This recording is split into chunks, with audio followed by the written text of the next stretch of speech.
Samajwadi party Moradabad देहात से पूर्व विधायक पूर्व मंत्री उत्तर प्रदेश सरकार हाजी इकरम कुरैशी बनारस दौरे पर पहुंचे। इस दौरान प्रेस वार्ता कर भाजपा पर तीखा प्रहार किया। समाजवादी पार्टी पूर्व विधायक हाजी इकरम कुरैशी ने कहा कि प्रधानमंत्री नरेंद्र मोदी वाराणसी के सांसद हैं।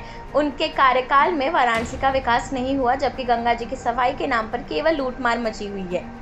बनारस के बुनकरों के साथ प्रदेश के छात्र, नौजवान, महिलाएं की जो हाल है वो बयां करने लायक नहीं है। हाजी साहब ने कहा, देश में लोग अलग लोकसभा से सांसद चुनते हैं, लेकिन बनारस के मतदाता बनारस के साथ ही साथ इस देश का प्रधानमंत्री भी चुनते हैं। जिस उम्मीद और विश्वास के साथ बनारस के लोगों ने मोदी जी पर विश्वास कर मत देकर प्रधानमंत्री बनाकर बहुत सारे सपने देखे, लेकिन अफसोस की बात है कि सबकी उम्मीदों पर पानी फेरने का काम किया है उन्होंने।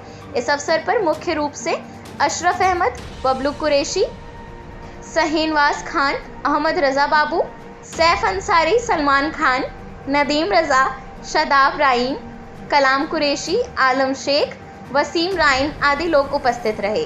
देखिए, मैं आज ही नहीं 22 तारीख से बनारस में रह रहा हूं और मैंने बनारस में सब कुछ देखा। कांग्रेस की सरकार के बाद कितना विकास बनारस में हुआ है, कितना बनारस में पिछड़ा है, ये सब देखने के बाद में ये अंदाज़ा हो रहा है कि बनारस भी पूरे देश की तरह से, जैसे पूरे देश को बर्बादी की तरफ धकेल दिया मोदी जी ने और भारतीय जनता पार्टी ने।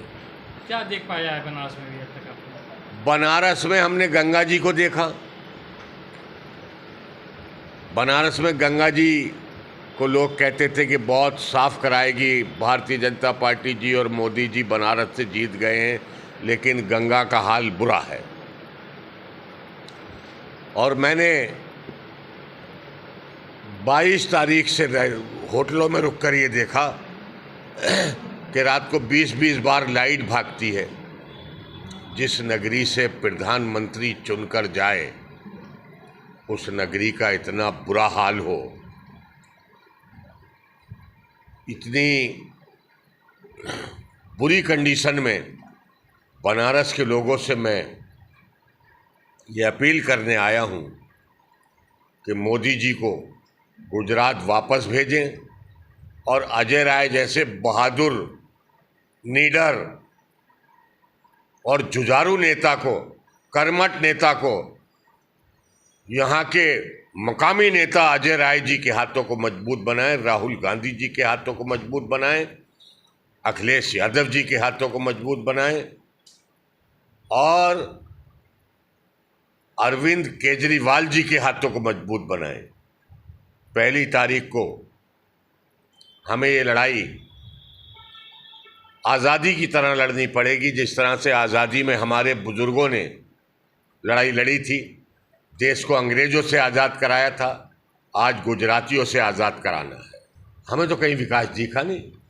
हमारे साथ आए हुए हैं कपिल मिश्रा जी, हम गए थे इनको दर्शन कराने के लिए काशी जी के। वहाँ ये गंगा में नहाने के लिए बेचारे, इतना गंदा पानी था कि पार जाना पड़ा इन्हें। कहाँ विकास है? कहीं विकास नहीं। जो कुछ विकास है बनारस में वो हमने लोगों से मालूम किया। जितना विकास है वो सब कांग्रेस की गवर्नमेंट का है। कांग्रेस की गवर्नमेंट के बाद में 10 सालों में मोदी जी ने या भारतीय जनता पार्टी ने 0% भी विकास नहीं किया बनारस में। ये हमने बनारस की जनता से, बनारस के लोगों से रुक रुक कर पूछा। हाँ, कांग्रेस में तो बहुत माफिया थे। कांग्रेस ने ही इस देश का विकास किया है, कांग्रेस ने ही इस देश में सरकार चलाई है, कांग्रेस ने ही अंग्रेजों से देश को आज़ाद कराया था। और जो देश कांग्रेस ने, पंडित जवाहरलाल नेहरू ने, महात्मा गांधी जी ने, मौलाना अब्दुल कलाम साहब ने जो देश आज़ाद कराया था, जिस देश को आज़ाद कराने के लिए हिंदू, मुस्लिम, सिख, ईसाइयों ने सबने कुर्बानियाँ दी थी, उस देश को अब हाईजैक कर लिया गुजरात के लोगों ने। कह रहे हैं कांग्रेस आएगी तो फिर से अयोध्या में ताला लग जाएगा। इतनी घटिया सोच एक वजीर आजम की, एक प्रधानमंत्री की नहीं होनी चाहिए कि कांग्रेस आएगी तो अयोध्या में ताला लग जाएगा। राहुल गांधी जी और अखिलेश यादव जी जहां भी जा रहे हैं तूफानी जनसभाएं हो रही हैं, और वोट बढ़ाने का नहीं, मोदी जी का बिस्तर यहां से गोल करने की सभा होगी है। मोदी जी अब गुजरात जाएं, अब बहुत हो चुका, 10 साल बर्बाद हो चुका देश, सब कुछ बिक चुका। कितना कर्ज था जब कांग्रेस की सरकार थी तो देश के ऊपर, कहां बिगड़ा हुआ काम था कांग्रेस के जमाने में? कांग्रेस के जमाने में ही इस देश का विकास हुआ, कांग्रेस के जमाने में ही ये देश फलता था, फूलता था। आज ये देश बर्बादी की तरफ को जा रहा है। मैं अहमद रज़ा बाबू, पूर्व प्रदेश कार्यकारिणी सदस्य, समाजवादी युवजन सभा।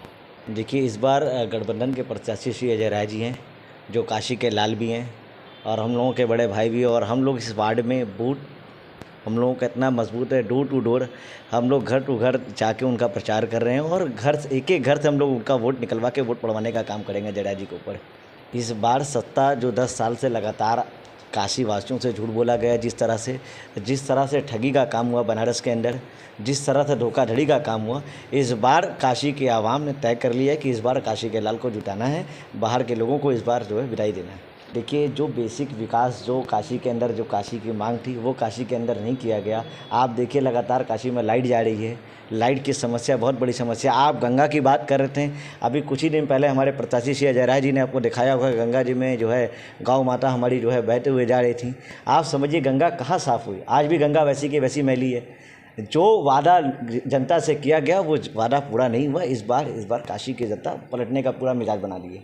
एक तरफ सत्ता की ताकत, एक तरफ आप लोग हैं, तो कैसे लड़ेंगे? देखिए, सत्ता की ताकत आप पुलिस के बल पे या जबरई करके तो चुनाव नहीं होगा। वोट तो जो है आवाम के बेस पे चुनाव होगा। जो लोकतंत्र से चुना जाएगा देश का प्रधानमंत्री, तो आवाम चुनेगी, और आवाम ने मन बना लिया है कि इस बार प्रत्याशी हम लोगों के बनारस के अजय राय जी जीतने का काम। देखिए, हम और आप एग्जिट पोल नहीं कर सकते हैं, जो आवाम यहाँ तय करेगी। और हमारे समझ से जो लगता है 1 लाख के ऊपर की लीड है। वो कुछ भी कह सकते हैं, 400 पार का नारा दे रही है। सब 400 पार का नारा भी इस बार खोखला हो जाएगा। 400 हार का नारा है। इस बार 300 प्लस सीटें गठबंधन की आ रही है, इंडिया अलायंस की 300 प्लस सीटें जो है इंडिया अलायंस की आ रही है।